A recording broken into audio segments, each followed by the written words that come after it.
시작하겠습니다. 간밤에 뉴욕 증시 반응이 나쁘지 않았습니다. 뉴욕 선거 악재를 무난하게 소화를 해주니까 우리 시장도 어제 이미 많이 빠졌으니만큼 자연스러운 반등을 해주었는데요. 그야말로 자연스럽게만 반등을 해주었지 어제 빠진 것만큼 반등은 못 해줬습니다.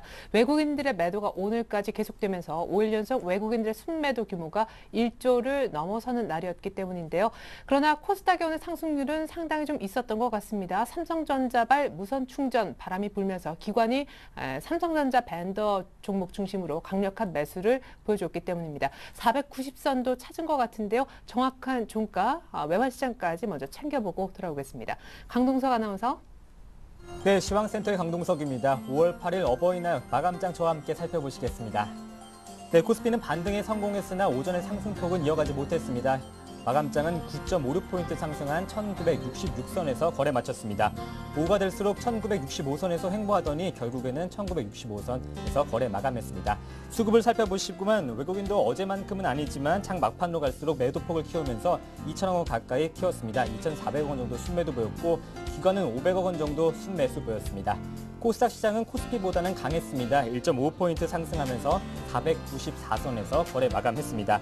500선이 무너진 코스닥은 열흘째 480선에서 490선 흐름 이어가고 있는데요. 오늘 개인과 기관이 반대로 움직여졌죠. 순매도 흐름 이어가던 기관은 3일 연속 순매수 보였고 반면 개인은 오늘까지 3일 연속 순매도하는 반대 움직임 나타냈습니다. 기관이 500억 원 정도 순매수 보였고 개인은 500억 원 순매도 보이면서 외국인이 여기에 45억 원 정도 순매도 이어갔습니다. 환율 보시겠습니다. 원달러 환율은 소폭 하락한 채 마감했습니다. 전일 대비 3원 20전 하락한 1135원 선에서 거래 마쳤는데요. 오늘 원달러 환율은 유럽발 정치 불안을 두고 관망하는 움직임이 눈에 띄었습니다. 좀 일단은 지켜보자라는 관망세가 이어가는 가운데 프랑스와 그리스 선거 결과가 또 뉴욕 증시에도 혼조세를 보인 것이 시장을 다소 누그러뜨린 것으로 풀이됩니다. 원달러 환율은 1139원 30전으로 거래 마감했습니다. 네, 다음은 코스피 시가총액 상위 종목 보시겠습니다. 네, 오늘 삼성전자는 0.07% 약보합권에 머물렀고 오늘 완성차 업체는 기아차가 좋았습니다. 0.9% 강보합권에 오늘 포스코 관련주가 좋았는데요. 포스코 2.4% 넘게 상승했고 부품주 현대모비스는 2% 넘게 하락했습니다. 코스피 시가총액 상위 종목 7위부터 10위 살펴보시면 오늘 화학주 움직임이 좋았죠. LG화학이 1.3% 넘게 상승한 채 거래 마쳤고 오늘 금융주 섹터도 좋았습니다. 삼성생명, 신한지주, KB금도 각각 0.9%에서 2.6%대 시장 대비 좋은 모습 보여줬습니다. 반면 SK하이닉스는 2% 넘게 하락했습니다. 코스닥 시가총액 상위 종목 살펴보시면 셀트리온이 오늘 강한 모습 보여줬습니다. 대장주란 이런 것이다라는 체면을 보여줬는데요. 4.8% 넘게 급등했습니다. 서울반도체도 좋은 모습 3.2% 넘게 상승했고 CJENM도 5% 넘게 급등했습니다. 다음 코스닥 시가총액 상위 종목 7위부터 10위 살펴보시면 SFA가 4% 넘게 급등했습니다. SK브로드밴드도 1.3% 넘게 상승했고 나머지 업종은 대부분이 0.4%에서 1.1%대 하락하는 모습을 보여줬습니다. 네, 다음은 이 시각 특징 업종 및 테마 살펴보시겠습니다. 오늘 철강주가 좋은 모습 보여줬죠. 기관과 개인이 순매수세 보이면서 포스코 중심으로 2% 넘게 상승했습니다. 포스코는 2.57% 상승하면서 38만 원이 조금 못 미치는 37만 9,500원인데요. 일주일 만에 38만 원 선을 회복하나 했는데 조금은 아쉽습니다. 나머지 철강주 세아제강부터 동부제철은 각각 0.5%에서 1.8%대 상승률 보여줬습니다. 네, 금융주 역시 오늘도 좋은 모습 보여줬습니다. 저축은행 리스크는 다소 둔화된 것으로 풀이되는데요. 현재 KB금융은 2.7%, 신한지주가 1.1% 상승한 채 거래 마감했습니다. 우리금융이 3.2% 넘게 상승했고 하나금융지주는 1.6%, 기업은행은 2.7% 상승한 채 거래 마감했습니다. 네, 오늘 정유화학주 섹터가 좋은 모습 보여줬었죠. 국제유가 급락 소식에도 하루 만에 반등에 성공했습니다. 네, LG화학이 1.3% 넘게 상승했고 GS가 2.8%, SOE는 2.04% 급등 상승했습니다. 금호석유와 호남석유는 각각 3.4%, 1.83% 상승했는데요. 기관과 개인이 주도적으로 매수하는 것이 정유화학주가 상승할 수 있었습니다. 네, 다음은 정치 테마주 한번 살펴보시겠습니다. 다른 정치 테마주들은 지지부진했던 가운데 오늘 김두관 관련주가 급등했습니다. 대부분의 업종이 상한가 기록하면서 거래 마쳤고 넥센테크, 새우글로벌은 각각 3.5%, 2.5% 상승한 모습 보여줬습니다. 네, 앞서 말씀하신 대로 오늘 무선 충전주가 좋은 모습 보여줬었죠. 삼성전자가 무선 충전주 솔루션 상용화를 추진한다는 소식에 관련주들이 급등했습니다. 대부분의 업종이 상한가 기록했는데요. 캠트로닉스, RF텍, 이렌텍 모두 다 상한가 기록했습니다. 네, 오늘 특징주 한번 살펴보시겠습니다. 오늘 삼성 SDI가 좋은 모습 보여줬었는데요. 3% 넘게 상승하면서 16만 6,500원에 거래 마감했습니다. 삼성 모바일 디스플레이의 지분 가치가 오를 것이란 전망과 함께 자동차 관련 사업에 대한 기대감이 더해지면서 삼성 SDI가 오늘 강세 보여줬습니다. 네, 오늘 마지막 특징 좀 살펴보시겠습니다. 셀트리온이 강한 모습 보여줬었는데요. 오늘 4.66% 급등하면서 37,050원에 거래 마감했습니다. 대장주란 이런 것이다 품격 보여주면서 이런 어려운 시장 속에서도 닷새째 상승 이어갔습니다. 주가는 임상 실패설 등 시장 루머로 최근 3개월간 시장 대비 5% 초과 하락했었습니다. 오늘 셀트리온 37,050원입니다. 네, 이어지는 오늘장 내일장 채널 고정하시기 바라겠습니다. 지금까지 시황센터에서 강동석이었습니다. 네, 놀랍습니다. 외국인이 오늘까지 닷새째 팔았습니다. 오늘만 현물의 순매도 규모를 보니까 3천억이 넘어가네. 물론 선물도 마지막까지 더 많이 사주긴 했습니다만 이제 시장을 둘러싼 이슈들 살펴보고 전문가들은 그 이슈에 얼마나 공감하는지 OX로 쉽게 의견을 들어보는 시장 공감대 OX 곧바로 들어가겠습니다. 오늘 함께해 주실 두 분의 전문가가 나와 계시는데요. 텐스탁의 김선윤 대표님과 동양증권 잠실지점의 정현우 대리님 모시겠습니다. 안녕하세요.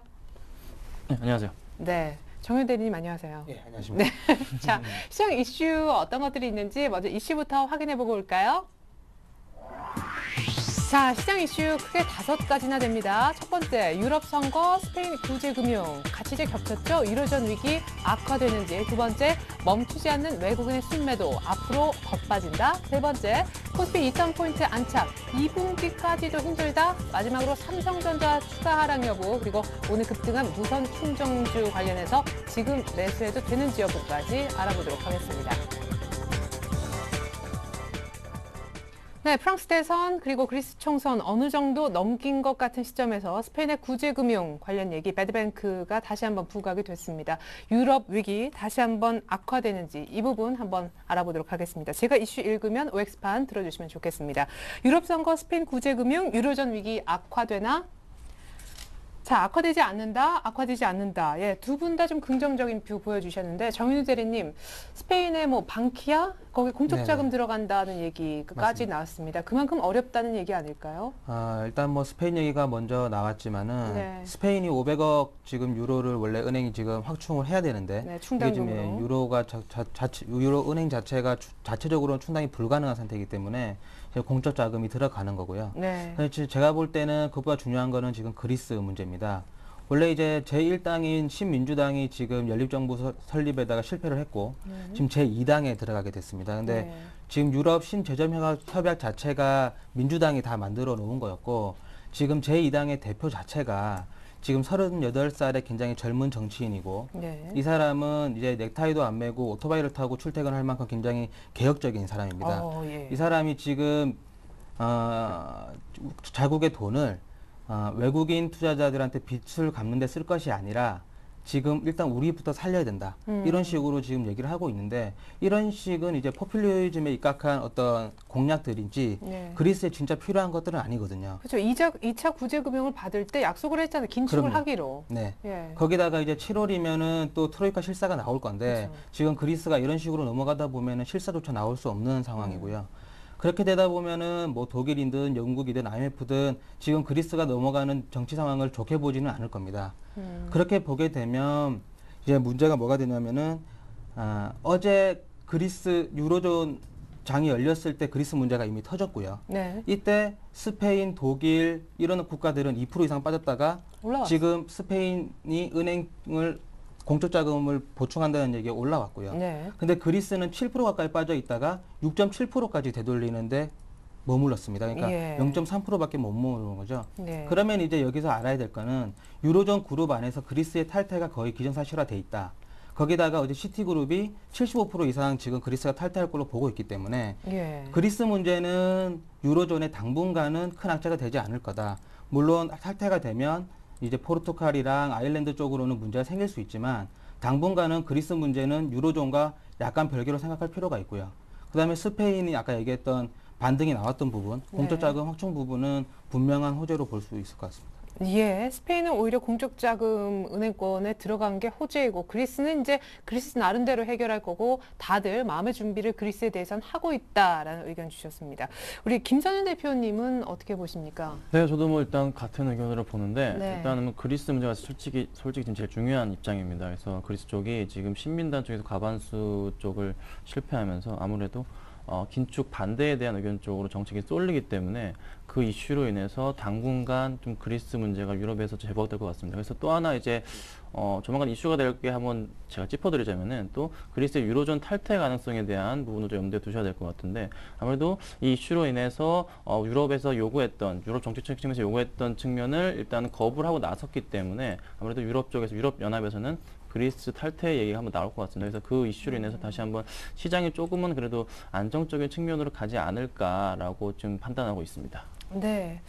자, 무엇보다 유럽 이슈에 좀 크게 반응하는 것이 외국인이 아닐까 생각을 해보게 됩니다. 오늘도 역시 팔았는데 외국인 관련된 전망 두 분께 확인을 해보도록 하겠습니다. 읽으면 판 들어주십시오. 멈추지 않는 외국인 순매도 앞으로 더 빠진다.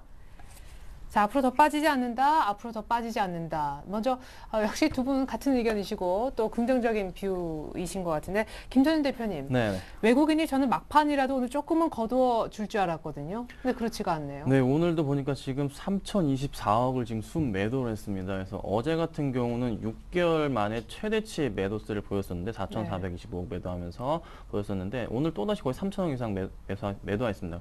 근데 이 상황이 지금 지속될 것 같지는 저는 개인적으로 보지는 않는데 그 이유를 몇 가지 말씀을 드리면 지금 현 시장에 있는 그 하루 거래량 자체가 4조 7천억 정도가 됩니다. 지금 거래량 자체가 거래소에서. 그런데 그 자체가 그 움직이는 그 균형 자체가 크게 아직까지는 흔들리는 모습이 아니기 때문에 당분간은 이 상황이 조금은 외국인 매도세가 지속되더라도 더 이상의 큰 매도세는 지금 없다고 판단이 되고 있습니다. 그래서 지금 그 점 알아두셔야 될 것 같고 제가 이제 몇 가지 말씀을 드리면은 지금 이제 일단 어쨌든 간에 외국인들이 보는 우리나라의 시장 자체의 상황은 유럽과 그다음에 유럽 리스크와 그다음에 미국 또 고용지표도 안 좋게 나왔었죠.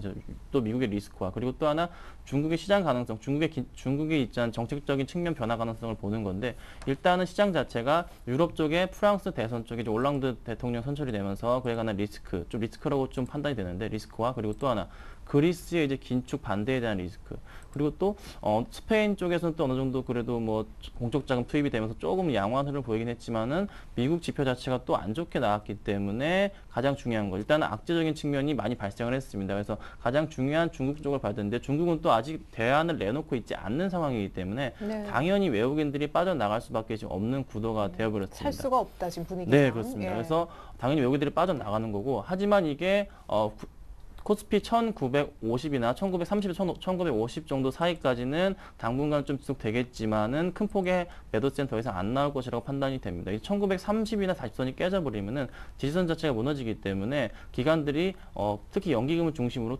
투신권을 중심으로 해서 오늘도 좀 매수가 들어오고 있고 최근 연이어서 지금 5일 연속으로 또 기관들의 순매수가 들어오고 있기 때문에 당분간에 이제 외국인들의 매도세를 받쳐주는 것은 기관의 자금으로서 어느 정도 대체하지 않을까라고 판단이 됩니다. 그래서 지금 상황에서 일단은 저평가 매력이 부각되기 때문에 특히 지금 코스피 수준 자체, 코스피를 퍼로 계산했을 때 지금 9수준밖에 안 됩니다. 현재 주가가. 네. 네, 그래서 지금 저평가 매력이 굉장히 부각되어 있는 상태입니다. 그렇다는 것은 외국인들이 더 이상 매도세가 나올 것 같지는 않고 다시 돌아올 가능성이 높습니다. 일단 그리고 예전에 보면은 한 4월 25일부터 그쯤부터 보시면은 외국인들이 매수세가 거의 2천억, 3천억씩 들어오면서 강한 매수세를 보였던 것을 볼 수 있습니다. 이때 자체가 역시 코스피 수준이 퍼 9밖에 안 되는 수준이었기 때문에 외국인들이 저가 매수세로 들어왔던 거고 지금은 다시 유럽의 좀 재정적인 리스크와 그다음에 그리스, 프랑스 모든 이제 미국 시장까지 해서 리스크 악재가 좀 부각되기 때문에 좀 매도세가 들어오는 것을 판단하시면 됩니다. 그래서 큰 걱정은 하지 마시고 지금 지켜보시는 것이 좋고 기관들이 일단은 방어해 준다는 거 확인하시고 대응하셨으면 좋겠습니다. 그러게요. 예, 한 50 라인대에서 들어왔던 외국인이 살짝 올려놓고 또 빠져나갔단 말이에요. 결국 외국인들은 뭐 한 요 정도에서 덜 팔 수는 있겠지만 확실하게 뭐 크게 사주지도 않을 것 같다는 그런 느낌도 들거든요. 예, 뭐 저 같은 경우는 외국인이 지금 5일 연속 매도를 하고 있지만 네. 이 외국인이 시장 중에서 가장 중요한 주체라는 것도 인정을 합니다. 네. 하지만 외국인의 5일 매도를 가지고 이걸 좀 기조적인 변화도 아닌데 이걸 가지고 시장을 판단할 셀코리아냐. 수는 예. 없다고 생각을 하고요. 외국인의 매도 같은 경우는 대부분 그 전날 미국 시장에 많이 따라가게 돼 있습니다. 미국 시장이 빠지면 매도가 많이 나오고요. 미국 시장이 오르면 매수가 많이 나옵니다. 그런 부분에 대해서 좀 생각을 할 부분이지 외국인이 빠져나간다, 들어온다 이렇게 볼 부분은 아니라고 보고요. 아까 대표님이 말씀하신 것처럼 유로존 문제가 조금 해결이 되거나 아니면은 중국발 훈풍이 불거나 이렇게 되면 호재에 의해서 외국인 다시 들어올 수 있는 부분이지 네. 외국인의 지금 매수를 가지고는 시장을 판단할 수가 없고 네. 오히려 지금의 매도는 후행적인 거지 저희에게 어떤 시그널을 주는 지표는 아니다. 예, 저는 예. 그렇게 보고 있습니다. 예, 유럽 때문에 외국인들도 살 수 없었기 때문에 파는 거 당연한 거 아니냐. 앞으로는 조금 더 그냥 체크할 부분이지 예측 가능한 구간은 아니다라는 얘기 들어봤습니다. 자, 외국인과 맞물린 이제 지수 얘기 한번 해볼까요? 다들 좀 듣고 싶어 하시는 2000포인트에 대한 전망이 되겠습니다. 자, 코스피 2000포인트 안착. 2분기면 6월을 의미하는데요. 2분기에도 힘들다? 자, 2분기에도 코스피 2000 안착은 힘들다. 그렇지 않다. 이쪽에 이제 긍정적으로 보시는 건데 이번엔 조금 부정적인 쪽 얘기를 먼저 들어보겠습니다. 아니, 외국인들도 더 많이 팔 것 같지 않고 유럽도 큰 문제가 아닌데 왜 2000포인트 안착이 2분기 안에 어렵습니까? 네, 제가 원래 잘못 들었습니다. X인데 좀 잘못 들었는데 예, 예. 네, 제가 다 풀어서 말씀을 드리겠습니다. 네네. 네, 일단 2분기 안착 힘들 것 같지는 않고 그래도 좀 원래 좀 약간 제가 중립적인 입장으로 일단은 X가 나올 수도 O도 나올 수 있는 그런 상황이 지금 돼버린 상태입니다. 제가 이걸 가지고 어떻게 제가 찍을 수도 없는 노릇이지만 제가 말씀을 드리면 지금 글로벌 시장 자체가 지금 프랑스와 그리스와 그다음에 미국, 그다음에 중국, 요 지금 네 나라가 굉장히 이슈가 돼 있는 상태입니다. 그 중에서 특히나 이제 지금 단기적으로 바로 코앞에 닥친 게 프랑스의 정책적인 변화 측면이고요. 그다음에 그리스의 변화 측면이죠. 그리고 또 하나 미국이 이제 경제 지표 발표가 고용 지표 좋지 않게 나온 거와 그리고 또 하나 중국이 어떻게 이제 정책을 마련할 것이냐, 어떤 대응 방안을 내놓을 것이냐에 대한 시장의 중심이 이동되고 있는데 지금 상황에서 예전에 제가 말씀을 드렸는데 지금 시장 상황은 계속적으로 안 좋다는 것은 다 알고 있던 상태입니다. 특히 이제 시장 자체의 흐름이 재료보다는 수급이 중시해버리는 그런 시장이 되어버렸기 때문에 예전에도 그랬습니다. 그래서 잠깐 말씀을 드리면 잠깐 요거 화면 잡아주시면 좋겠는데 네. 2010년 1월 달 같은 경우가 외국인들의 매수세가 굉장히 지속적으로 크게 들어오면서 뭐 5천억, 뭐 1조 이상, 1조 4천억씩 이상 들어오면서 주가를 2,000포인트까지 끌어올렸습니다. 그런데 현 상황에서 다시 그리스 문제와 그다음에 스페인 문제까지, 프랑스 문제까지 불거지면서 외국인들이 최근 들어서 다시 급격하게 매도를 꾸준하게 해주면서 주가 자체를 1950%까지 끌어내렸는데 네. 지금 상황은 다시 한번 매수가 들어오는 상황이기 때문에 조만간에 큰 이슈가 발생하지 않는 이상은, 또 악재가 발생하지 않는 이상은 외국인들이 추가 매수가 큰 폭으로 특히 5천억 이상으로 들어올 때는 그 포인트라고 판단하셔야 됩니다. 그래서 그때를 두고서 판단하시고 계속게 뭐 분할 매수 차원으로 들어가시면 좋을 것 같은데 지금 현재 보면은 지금 미국의 고용 지표가 좋지 않다. 그리고 또 하나 유럽 리스크도 불거지고 있는 상황에서 또 다시 이슈가 되고 있는 게 QE3에 대한 부양감에 대한 또 이슈가 되고 있습니다. 그게 또 호재로 작용해서 시장을 이끌 것 같지만 그 금액 자체는 제가 볼 때는 크지 않을 것이라고 판단이 됩니다. 너무 이제 양적 완화를 하게 되다 보면은 당연히 이제 뭐 기업들 측면이나 시장 상황에서는 단기적으로는 좋겠지만 또 다시 이 악재, 특히 글로벌 증시 자체의 악재를 막을 수는 없는 부분이기 때문에 그냥 다시 무마되고 말 가망성이 높습니다. 그래서 일단은 시장 자체가 특히 유럽 쪽의 리스크 자체가 안정된 이후에 좀 들어올 것 같은데 QE3에 대한 기대감은 올 연말로 접어두시고 그리고 지금 중요하게 생각하셔야 될 것은 유럽 쪽의 리스크 안정과 중국 쪽의 정책 측면의 변화입니다. 특히 이제 중국 쪽을 좀 중요하게 보셔야 되는데 유럽의 리스크는 이미 거의 다 이제 어느 정도 다 알았던 겁니다. 특히 뭐 네덜란드 부분도 이슈가 됐었지만 조금 해결되는 국면을 보였었고 네. 그리고 또 하나 그리스 같은 경우도 이미 이제 유로존 탈퇴에 대한 방향성이 한번 고쳐야 될 부분이 있는 거고, 그다음에 프랑스와 독일의 문제는 프랑스 올랑드 대통령이 긴축과 성장 두 가지 측면을 가져가겠다고 하겠지만은 단기적으로 이제 성장적인 측면이 문제가 돼서 긴축 완화에 대한 부분이 해소가 안 돼서 리스크로 작용하겠지만은 길게 본다면은 오히려 긴축과 성장을 동시에 가져가는 프랑스는 특히 이제 좀 안정적인 성장성을 보여주면서 가져갈 것이기 때문에 독일도 이제 얼마 전에 다시 한번 얘기를 통해서 바뀐 대통령과 얘기를 통해서 다시 그 메르코지 협상에 대한 부분을 확인을 시켰는데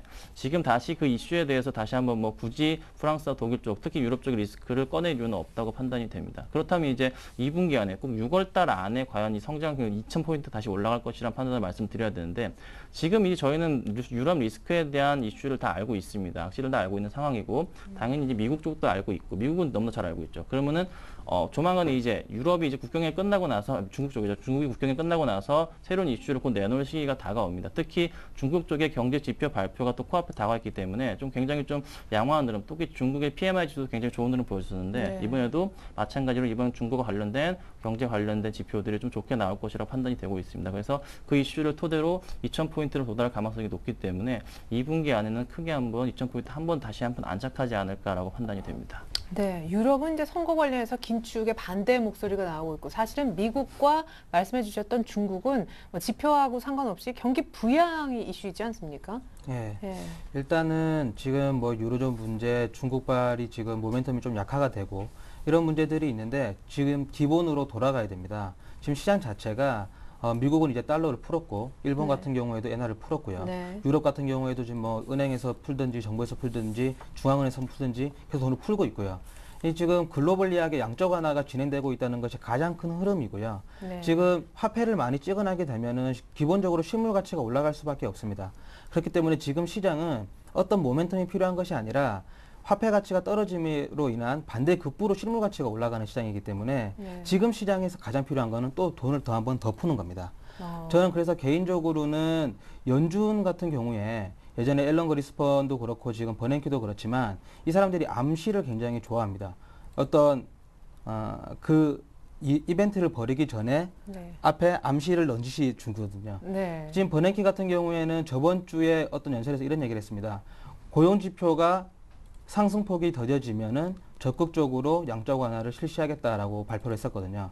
그런데 지표 안 좋아졌잖아요. 네, 저번 주에 이제 고용 지표가 안 좋아졌기 때문에 이제 목요일 날 버냉키가 또 연설이 한 번 있는데 네. 이때 모르겠습니다. QE3를 실시할 거는 저는 개인적으로 6월 달에 잭슨홀 미팅을 보고 있고요. 네. 다만 이제 내일 정도의 어떤 힌트를 주지 않을까. 아. 그렇게 되면은 시장은 어떤 중국 모멘텀, 유럽발 모멘텀 이런 거 필요 없이 네. 오히려 이제 실물 가치 상승으로 인한 상승 때문에 2,000포인트는 그렇게 어렵지 않게 한 번은 더 안착하지 않을까 그렇게 네. 보고 있습니다. 예, 미국 쪽에서 이번 10일 날 버냉키가 추가 양적 완화 시사 발언해주면은 거기에 또 시장은 2,000포인트를 회복하는 시도를 할 거다. 실물이라는 얘기는 아까 계속 주식시장을 함께 엮어서 얘기하신 것 같습니다. 자, 이번엔 네 번째 이슈 역시 여러분들이 궁금하실 것 같은데요. 삼성전자 전망에 관한 것입니다. 자, 판 들어주실 준비하시고요. 삼성전자 추가 하락한다. 추가 하락한다. 두 분 오늘 의견이 완전히 같으시네요. 예, 정현우 대리님. 네. 삼성전자가 140만 원을 찍은 그 다음 날부터 외국인들이 쭉 팔았고 5일 연속 팔았다고 하지만 그 기간에 가장 많이 판 주식이 뭔고 하니까 LG화학과 더불어 삼성전자더라고요. 맞습니다. 네. 삼성전자를 말씀드리기 전에 숫자를 좀 봐야 될 것 같은데요. 네. 이 회사가 지금 시가총액이 220조입니다. 순이익이 20조 정도 되고요. 그러면은 지금 퍼가 10이라는 건데 퍼를 역수로 하면은 1년 기대 수익률이 나오기 때문에 1년에 10% 정도 볼 수 있다는 회사죠. 그러면은 지금 우리나라 무위험 수익률을 뭐 은행 금리나 좀 높게 쳐서 4%라고 봤을 때 우리나라에서 가장 거대한 기업의 수익률이 기대 수익률이 10%라면 절대 고평가라고 볼 수는 없습니다. 삼성전자가. 현재 가격이요. 예. 그런데 지금 문제는 지금과 같은 삼성전자의 실적 성장세가 계속 이루어질 수 있느냐거든요. 네. 1분기 이제 영업이익이 5조 8천억이었습니다. 사상 최고치를 경신을 했고요. 근데 이 부분을 조금 뜯어보면 전년 대비해서 매출이 21% 늘었고 영업이익이 96% 급증을 했습니다.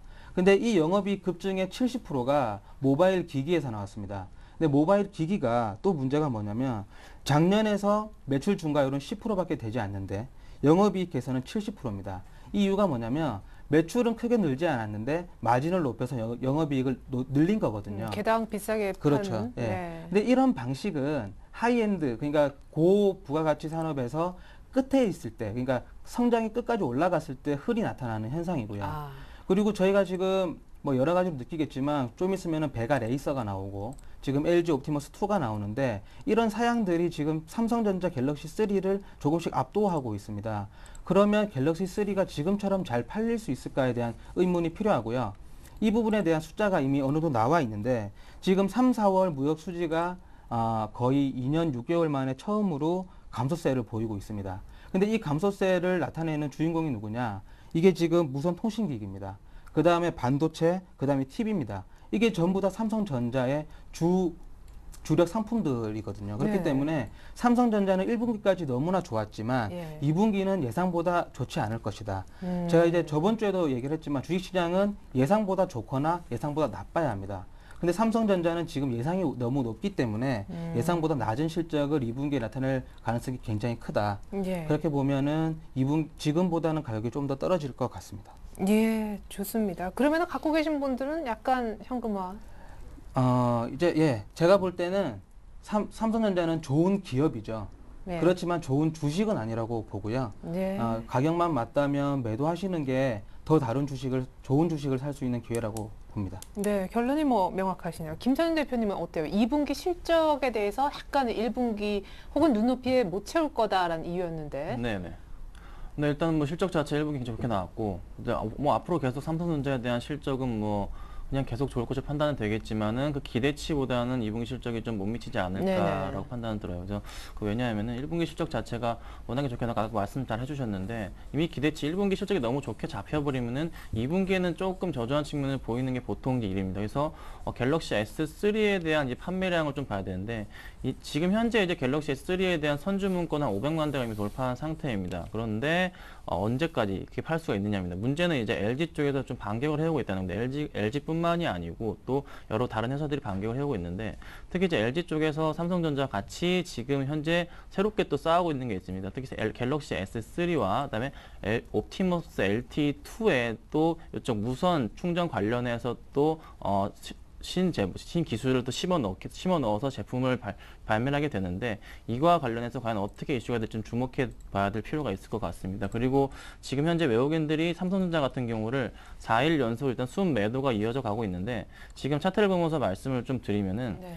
삼성전자 같은 경우는 지금 차트성으로 단지 기술적인 지표로 좀 말씀을 드리면은 지금 현재 최저점 67만 2천 원에서 67만 2천 원에서 지금 쭉 선을 연결했을 때 직선으로 연결했을 때 지금 단기적으로 빠질 가능성은 어느 정도 지금 열려 있는 상태입니다. 요 갭 정도는 지금 열어두셔야 되는데 지금 볼 때 한 제가 판단했을 때는 만약에 크게 빠진다면은 한 13만 원 정도까지는 어느 정도 예측을 하셔야 될 것 130만 같고요. 원. 네, 130만 원이죠. 네. 130만 원 정도까지는 열어두셔야 될 것 같고 만약에 추가적으로 130만 원을 찍고 상승한다면은 다시 한번 뭐 한 150만 원 정도 갈 수 있겠지만은 그 기간이 아직은 좀 이르다고 판단이 됩니다. 그 외국인들이 좀 돌아와 줘야 되는데 지금 시장 상황에서 국내 증시를 버텨줬던 게 삼성전자이지만은 지금 다시 한번 삼성전자 말고 그 다른 그룹주들이 지금 시장을 주도하면서 이끌어가고 있습니다. 그렇다는 것은 기관들이 지금 매수세가 좀 들어왔긴 하지만은 아직 기관들의 매수세가 너무 약하고 외국인과 기관들의 동반 매수세가 좀 다시 한번 들어야 된다고 판단이 됩니다. 그래서 지금 상황은 좀 외국인과 기관들의 싸움이 지금 일어나고 있는 그 삼성전자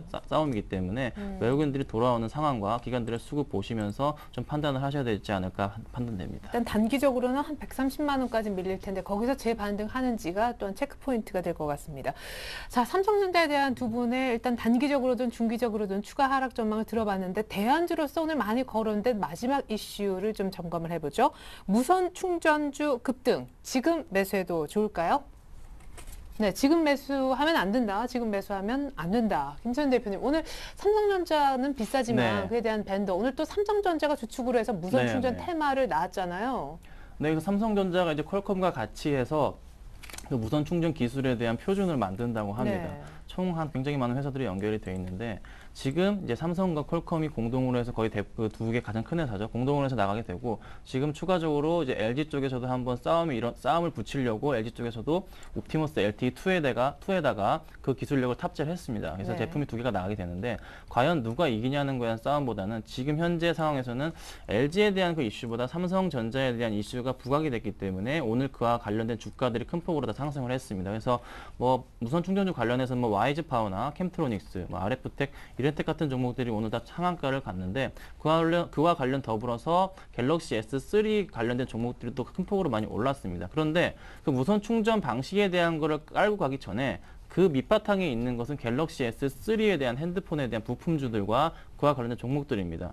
그래서 그 종목들을 가지고 좀 보셔야 되는데 지금 현 상황에서는 뭐 S맥이나 관련 부품주들, 뭐 파트론이나 웰파스 여러 종목들이 많이 오늘 다 상승을 했습니다. 그래서 지금 현재 과연 이 종목들을 사야 되느냐? 이것은 단지 이미 이제 갤럭시 S3 부품주에 대한 기대감으로 매수하셨던 분들에 대한 좀 잔치라고 좀 생각을 합니다. 그래서 지금 이 종목을 들어가시기보다는 오히려 좀 관망하시는 자세가 좀 필요한데, 지금 상황에서 이 종목들이 같이 따라가기 위해서는 관련 좀 대형주들의 좀 움직임이 좀 필요하다고 판단됩니다. 그래서 좀 더 이제 보셔야 될 게, 지금 오늘 같은 경우는 삼성 그 관련주들, 특히 삼성 그룹주들이 대부분 다 상승을 했습니다. 뭐 삼성전자는 오늘 소폭으로 빠졌지만은 삼성 SDI도 3% 이상 급등한 모습 보여줬고, 그다음에 삼성 테크인이 4% 이상 올랐고요. 그다음에 삼성전기도 거의 2% 가까이 올랐고, 제일모직도 4% 이상 올랐습니다. 그렇다는 것은 아직 이 갤럭시 S3에 대한 기대감이 좀 더 내재되어 있기 때문에 오히려 그 충전주보다는 갤럭시 S3 부품주에 대한 기대감으로 보시는 게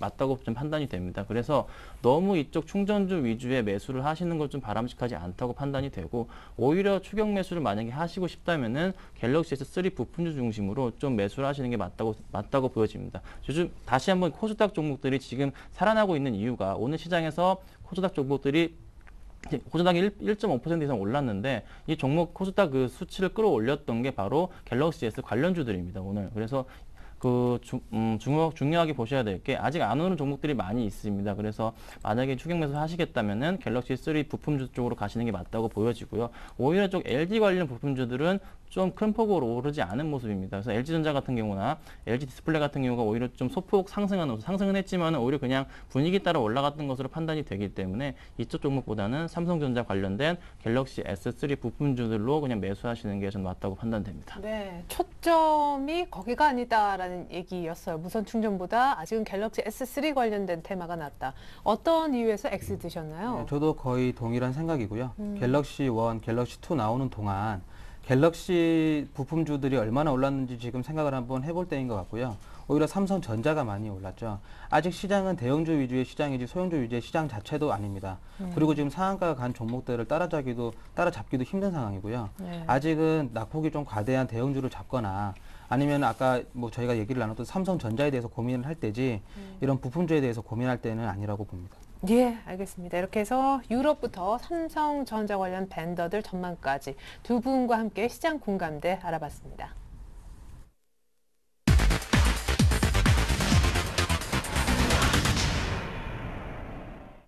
네, 계속해서 내일장 전략과 전망 들어보는 해결의 키 시간 이어가 보도록 하겠습니다. 김선윤 대표님, 일단 21선이 너무 빠르게 내려와 1980이 저항이 되지 않을까, 2000포인트는 고사하고요.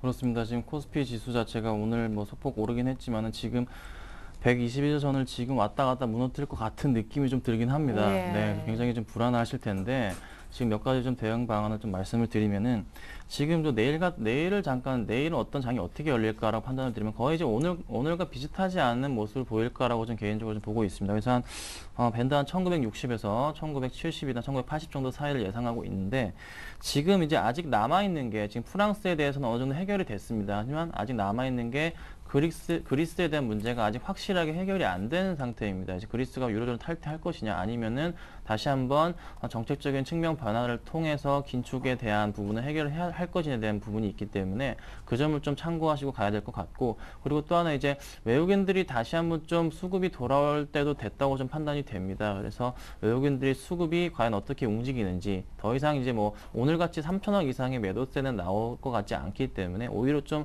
매수가 나오지 않을까 판단이 됩니다. 그래서 그 점 참고하시면 또 좋을 것 같고, 지금 이제 기관들이 좀 어느 정도는 그래도 코스피 지수 자체가 1950에서 60 부근에 있기 때문에 기관들이 저가 매수세가 계속 유입되고 있는 상태입니다. 그래서 기관들과 같이 한번 움직여 보시는 것도 괜찮은 전략이라고 판단이 됩니다. 지금 기관들이 특히 매수세가 많은 종목들, 대형주 중심으로 기관들의 매수세가 이어지고 있는데, 지금 잠깐 뭐 코스피 잠깐 차트상으로 말씀을 드리면 왜 그런 이슈를 제가 말씀을 드리냐면은, 지금 작년 8월 이후 저점 바닥을 찍고 다시 한번 상승하는 부근에서 지금 딱 보시면 어제 한번 거의 딱 그 선에 정확하게 맞아주고 다시 한번 올라가고 있습니다. 그 선을 한번 지지하고 올라가주고 있는 상태이기 때문에 오늘도 소폭 상승하는 모습을 보였었고, 그렇다는 것은 기관들이 어제부터 해서 다시 한번 집중적인 종목들의 매수, 특히 실적을 중심으로 한 종목들의 매수가 지금 들어오는 딱 시점입니다. 그리고 기관들의 매수 자체가 이어진다는 것은 지금 종목들에 대한 부분과 종목들이 이어진다는 것은 아무래도 한번 2000포인트에 대한 기대감으로 가는 것이기 때문에 외국인들도 여기에 동참할 가능성이 굉장히 높습니다. 그래서 종목 구성을 하실 때는 기본적으로 일단 전차 군단에 대한 것은 절대 제외하지 마시고 꼭 가져가시고, 특히 이제 IT 관련주들, 부품주들 괜찮아 보이고요. 특히 또 자동차 관련 부품주들은 아직 큰 폭으로 오르지 않는 모습 보여주고 있습니다. 그래서 자동차 관련 부품주들 중에서도 좋은 종목 많은데 오늘 또 소폭씩 상승하는 모습 보이기 때문에 이제 좀 다시 한번 시작이지 않을까라고 판단이 됩니다. 그래서 전차 관련 관련해서 전차 군단 쪽으로 해서 50% 정도 비중 잡아주시고, 나머지는 그래도 아직 시장의 리스크가 남아있는 상태이기 때문에 현금 50% 정도 보유하시고 가시면 될 것 같습니다. 네. 그나저나 내일이면 이제 5월 옵션 만기를 하루 앞둔 시점이 될 거란 말이에요. 만약에 내일도 외국인들이 오늘과 같이 또 현물을 많이 팔게 되면 시장은 어려워질 수 있겠다 싶은데요. 네, 근데 중요한 거는 현물은 중요하지 않다고 보고요. 네. 지금 시장 자체가 옵션 시장이 우리나라가 글로벌리하게 가장 거래대금이 큰 나라인 거는 다들 아실 거고, 네. 파생으로 얻는 수익이 외국인이 현물에서 얻는 것보다 5배 정도 됩니다. 예. 그렇기 때문에 실제 그 현물의 움직임은 결국 선물이나 옵션에 따라갈 수밖에 없습니다. 네. 지금 화면을 잠깐 보시면 오늘 외국인이 선물을 6천억 가까이 매수를 했고요. 개인 같은 경우에는 지금 50억 가까이 지금 풋옵션을 매수를 한 상태입니다. 네. 지금까지 시장이 강하게 오르지 못한 이유는 선물 시장이나 옵션 시장 자체가 개인들에게 반대로 가게 됩니다. 그렇기 때문에 개인은 지금 이틀 전까지만 해도 굉장히 상방향 쪽으로 방향을 잡아놨었고요. 외국인들은 하방 쪽에 있었습니다. 네. 그렇기 때문에 지수가 당연히 눌릴 수밖에 없었거든요. 네. 근데 지금 개인이 오늘 아까 보셨던 것처럼 50억 정도 풋옵션을 매수했다는 점은 네, 이제 간다는 건가요? 꼭 간다는 것보다는 네. 포지션이 지금 굉장히 빨리 변하고 있다. 네. 아까 뭐 앵커님께서 말씀해 주신 것처럼 옵션 시장을 두고 수요일과 목요일을 예측하는 거는 사실 거의 어불성설이고요. 그렇죠. 그러면 내일 옵션을 저희가 예상할 수 있느냐? 그것도 아닙니다. 네. 그렇게 보시면 제가 아까 보여드렸던 그 표처럼 내일 시장 참여자들은 개인이 풋옵션을 사는지 외국인이 콜옵션을 사는지 선물을 사는지 네. 이 부분을 보면서 대응을 하셔야 될 것 같고요. 네. 이제 부가적인 걸로는 아까 제가 잠깐 언급을 했지만 목요일 날 버냉키에 QE3 가능성이 있다.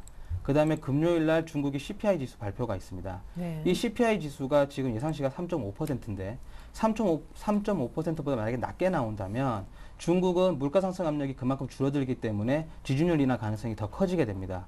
그러면 여러 가지로 지금 시나리오가 맞아 떨어지기 때문에 내일 저는 개인적으로 개인이 굉장히 풋옵션을 많이 사고요. 네. 외국인 같은 경우에는 선물을 좀 많이 사지 않을까 예상은 하고 있습니다. 네. 그렇지만 내일은 어떻게 될지 전혀 모른다는 거. 네. 그러니까 이제 풋옵션이나 이런 것들이 어떻게 진행된지를 보면서 내일 시장은 대응을 해야 될 것 같습니다. 네, 좋습니다. 아직 장이 안 끝났는데 중국 상해종합지수는 어제도 보합으로 끝나더니 오늘도 아주 소폭밖에 안 흔들리고 있습니다.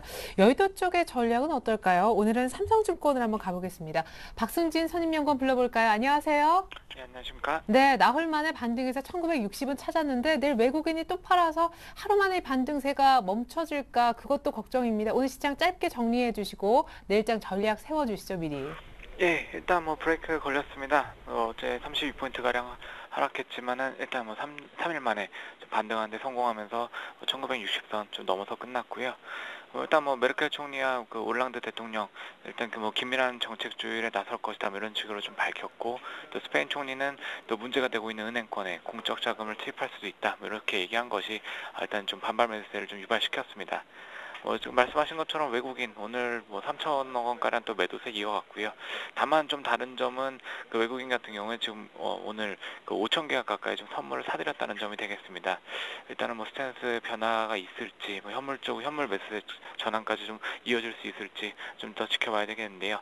일단 이번 주 흐름 역시 현재 수준에서 좀 저점 다져가고 바닥 만들어가면서 일단은 다음 주 초반까지는 조금 이제 출렁거림 좀 이어질 수 있는 쪽으로 좀 보고 있습니다. 아무래도 좀 이벤트 쪽으로 남아있기 때문인데요. 옵션 만기일도 남아있고 금통이라던가 또 그 유럽 쪽에서는 프랑스 올랑드 대통령과 그 메르켈 총리의 그 회담도 남아있고요. 뭐 독일의 지방선거라던가 그리스의 연정 구성 이슈까지 뭐 다양한 이벤트들이 좀 예정되어 있습니다. 일단 뭐 각 변수들 모두 중요하겠지만은 뭐 지금 아무래도 지금은 유럽이 가장 중요한 좀 체크 포인트가 되겠는데요. 뭐 현재 시장의 주인공 뭐 독일, 프랑스, 그리스 이렇게 좀 될 수 있겠습니다. 프랑스의 경우 뭐 언론을 통해서 꾸준히 전해졌던 것처럼 뭐 17년 만에 그 좌파 정권이 들어섰습니다. 뭐 향후 정책 스탠스 변화에 대한 우려가 좀 이어지고 있는 상황이고요. 뭐 실제로 그 집권 초기 뭐 정책 조율 기간 동안에 뭐 약간의 좀 출렁거림 뭐 있을 수 있는 것도 사실인 것 같습니다. 하지만 뭐 결과적으로는 크게 우려할 상황은 아니다 좀 이렇게 판단하고 있는데요. 일단 뭐 역시 뭐 전반적인 기조를 살펴보게 되면은 일단 성장에 대한 내용을 뭐 추가적으로 내용을 언급을 하고 있지만은 일단 올랑드의 기본적인 스탠스 역시 그 사르코지와 크게 다르지는 않기 때문입니다. 올랑드 후보 역시 뭐 내세우는 정강은 일단 뭐 균형 재정을 바탕으로 하되 성장 협약을 통해 뭐 전체적인 이제 그 고용이라던가 이런 회복을 좀 더 강조하는 부분이 있긴 하지만은 일단 균형 재정 달성 목표 연도가 한 1년 정도 이제 사르코지보다 늦어지긴 하지만은 어쨌든 목표 자체에 대해서는 굉장히 좀 강도 높은 수준이 지금 계속 꾸준히 좀 이어지는 쪽이고요. 따라서 급진적인 기조 변화 나타날 가능성도 좀 크지 않고 최근에는 뭐 아까 말씀드렸던 것처럼 메르켈 총리와 올랑드 모두 좀 이렇게 성장에 대한 부가적인 그 내용들을 좀 긍정적으로 좀 코멘트 예전과는 좀 강경한 대응과는 좀 다른 코멘트들을 이어가고 있기 때문에 실제로 좀 양자 간에서 절충점 찾을 수 있는 분위기 이렇게 좀 보고 있습니다. 일단 그리스 쪽 조금 더 문제가 될 수 있겠는데요. 일단 군소정당들이 좀 난립하면서 일단 뭐 제1당인 신민당이 이미 이제 좀 연정 구성에는 실패한 상황이고요. 대신 이제 극좌 상향의 시리자 쪽에서 그 연정 구성 기회를 잡았습니다. 좀 급진 정당 같은 경우는 아무래도 좀 그 구제금융안에 대해서 좀 반대하는 그 입장을 계속적으로 좀 강하게 좀 밝히고 있기 때문에 향후 재정개혁 후퇴 뭐 이런 부분들 정치 불안 확대 가능성 이런 부분들 좀 그 부각시키면서 불안 요인 좀 될 수 있는 측면이 되겠고요. 5월 말이나 6월 초에 그 트로이카 쪽에서 그리스 다시 방문해서 또 이제 평가를 할 텐데 이 부분에서 6월 그 그리스가 추가적인 그 재정 감축 목표를 달성하는 방안들 제대로 내놓지 못할 경우에는 아무래도 그 디폴트 관련 이슈도 재차 좀 떠오를 수 있는 부분이 되겠습니다. 뭐 이런 부분들 같이 좀 꾸준히 좀 살펴봐야 되겠고요. 앞서 말씀드린 것처럼 단기적으로는 좀 1950, 60선 중심으로 해서 저점 형성 과정 거친 뒤 지금 시장은 그 대응 움직임이 좀 나올 가능성이 높다 이런 부분들을 좀 고려해서 좀 시장 대응할 필요가 있겠습니다. 네, 프랑스, 독일은 접점을 찾은 것 같은데 그리스 디폴트 우려가 새롭게 부각될 수 있다 짚어주셨는데 바닥 다지고 있는 이런 구간에서 어떻게 좀 전략을 세워보면 좋을까요? 그냥 짧은 매매, 수익 나면 곧바로 팔고 이런 전략이 좀 낫겠습니까? 짧게 한 말씀 부탁드릴게요. 일단은 뭐 어쨌든 그 전반적인 큰 틀을 좀 봐야 될 것 같은데요. 일단 좀 그리스 같은 경우도 일단 변동성 그 제공을 할 수는 있겠지만은 전반적인 그 기조 자체는 그 정치적인 문제들 좀 메르켈 총리라던가 프랑스에서 이제 큰 축에서 좀 긍정적인 그 신호들이 나타나고 있기 때문에 큰 틀이 돌아선다면은 역시 좀 실적 모멘텀 남아 있는 그 대형주들 뭐 자동차나 IT 업종 쪽에서 좀 비중 확대하는 기회로 좀 삼으면 좋지 않을까 좀 이렇게 생각을 하고 있습니다.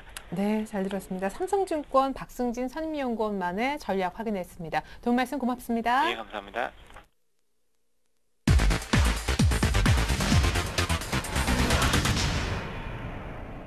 네, 이번 순서는 수익률 펀치 시간입니다. 지난번에 언급하셨던 두 분의 종목들, 한 주 혹은 두 주 보내면서 수익률 변화는 어느 정도 있었는지 먼저 우리 김선윤 대표님의 하이닉스부터 설명 들어보고 싶어요. 일단 LP다 본입 잘 포기했더라고요. 네, 그래서 예. 제가 지난주에 말씀드리는 시나리오는 똑같이 맞췄는데 일단 하이닉스 주가는 거꾸로 가고 있습니다. 네, 그래서 제가 계속 거의 10% 이상씩 수익을 내다가 이번에 처음으로 제가 마이너스 수익을 낸 점 한번 사과를 드립니다.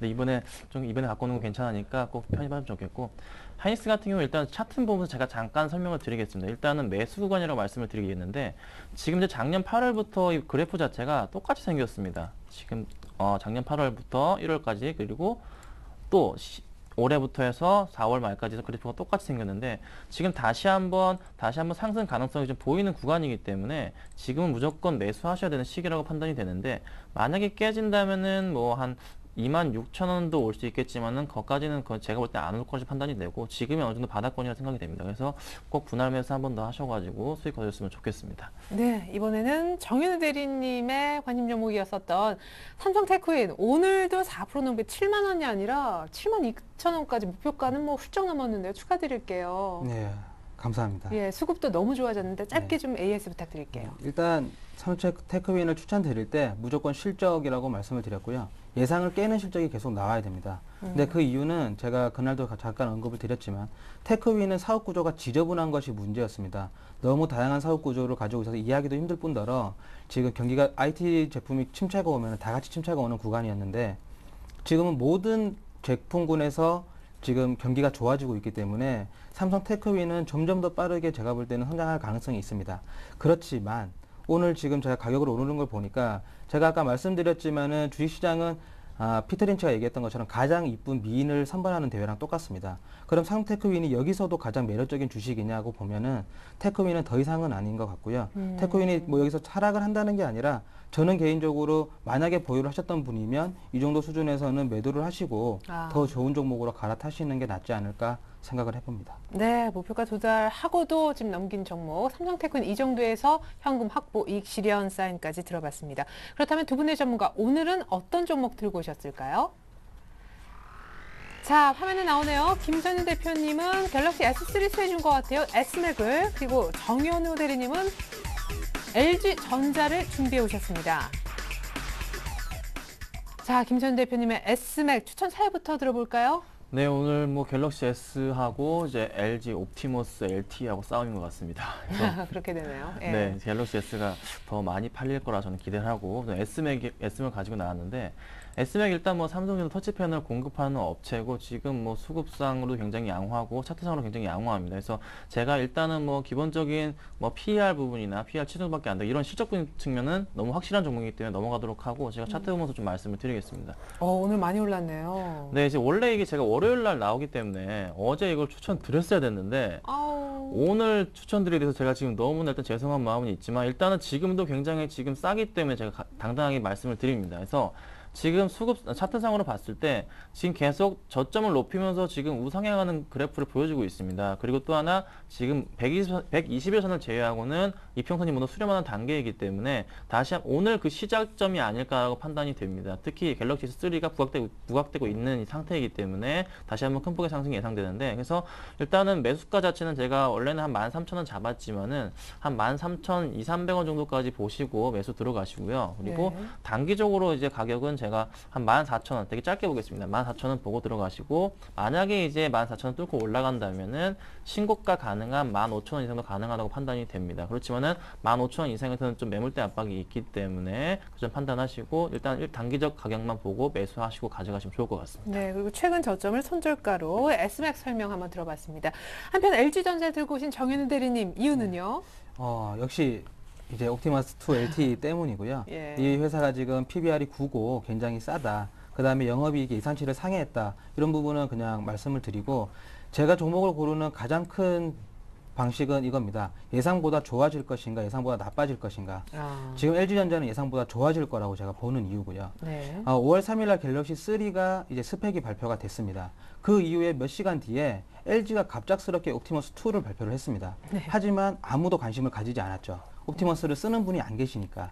하지만 IT 관계자들이나 얼리어답터 사이에서는 지금 옵티머스 2가 굉장히 큰 방향을 일으키고 있고요. 네. 그 이유는 뭐냐면 옵티머스 2가 가지고 있는 2기가 램 때문입니다.